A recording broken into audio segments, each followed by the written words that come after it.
اديني جبت لكم باكج الرفايع الاساسيه بتاعه المطبخ اللي اتكلمنا عليه كتير. تعالوا نعرف بقى الباكج ده عباره عن ايه بالتفاصيل ونشوف بيتكون من ايه. سن سكاكين، مرياله مطبخ،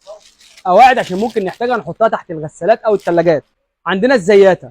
جوانت حراري للمطبخ، بلانش تقطيع خشب لتقطيع الخضروات والفواكه، طقم معيار عشان نعاير بيه بعض، بلانش تقطيع اكليريك عشان خاطر نقطع عليها اللحوم، مفرش سيليكون عشان نستخدمه على الرخامه وناخد بيه مقاسات البيتزا او الكريب لو هنعمل اي عجين، مبشره ستانلس عشان لو نبشر اي حاجه. طبعا ده ستيكر توابل عشان خاطر نلزق الاسامي على كل التوابل اللي عندنا في المطبخ. وطبعا ده جوانت مشرشر عشان خاطر الناس تلبسه وتغسل بيه المواعين، الناس اللي عندها مشاكل في ايديها. طقم مصافي ستانلس، مقص تقطيع فراخ، قطعه بيتزا، نشابه عجين، طقم مقصات صغير عشان خاطر الفتل والقماش اللي بنستخدمه في كل حاجه في المطبخ تقريبا، منخل دقيق او سكر بودره، مصفى كبيره للبطاطس، فرشه خزان عشان خاطر نغسل بيها الحاجات الجرانيت وما تبص، قشاره بطاطس لوكس، ماسك بطوط عشان خاطر نستخدمه في مسك الحلل، شياطه رز، فرشه سيليكون عشان خاطر نغسل بيها الازايز، ماسك سيليكون عشان خاطر نستخدمه في الحاجات الجرانيت، مبشره كف عشان خاطر لو هنبشر حاجه وهي على حرف الحله، معلقه خشب للعسل زي الناس اللي بتتفرج عليا، مانع طرطشه. طبعا بنجيب سكينتين كويسين كده عشان خاطر نستخدمهم في المطبخ، مشابك للبطاطين، مقوار ستانلس، مضرب ستانلس، هراسه توم لوكس، عصاره ليمون لوكس، قشره سمك، هراسه بطاطس، قمع حلويات سيليكون، مخرطه، مجموعه غطيان سيليكون،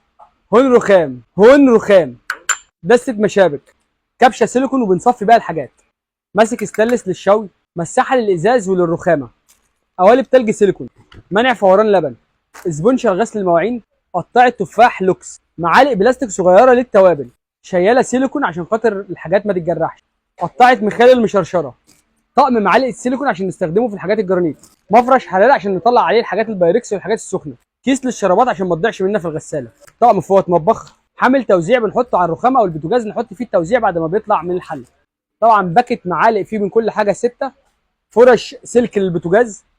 طقم فرش عشان خاطر نغسل بيه اي حاجه ونغسل بيه البوتاجازات برده، صفايه اعشاب عشان خاطر نحط الحبهان وما يجيش في الشوربه، سكينتين صغيرين لتقطيع الفواكه، مبشره صغيره لجوز الطيب والحاجات الصغيره، طقم سكاكين صغيره برده عشان خاطر الفواكه والخضروات والحاجات الصغيره. وبكده يبقى خلصنا الباكج بتاع الرفايع كله الاساسيه. الباكج ده يا جماعه كله على بعضه كده زي اللي انتم شفتوه في الفيديو عامل 3000 جنيه، ممكن تيجوا تاخدوه كباكج على بعضه او ممكن تيجوا تختاروا كل حاجه لوحدها على حسب الحاجه المناسبه ليكم. زائد ان اي حد عايز يطلب الباكج ده على بعضه يطلبه اللي في الفيديو، هو الشحن بتاعه مجانا لاي مكان في مصر. ما تنسوش تعملوا لايك وتعملوا شير عشان خاطر في ناس كتير جدا بتسال على باكج الرفايع. سلام.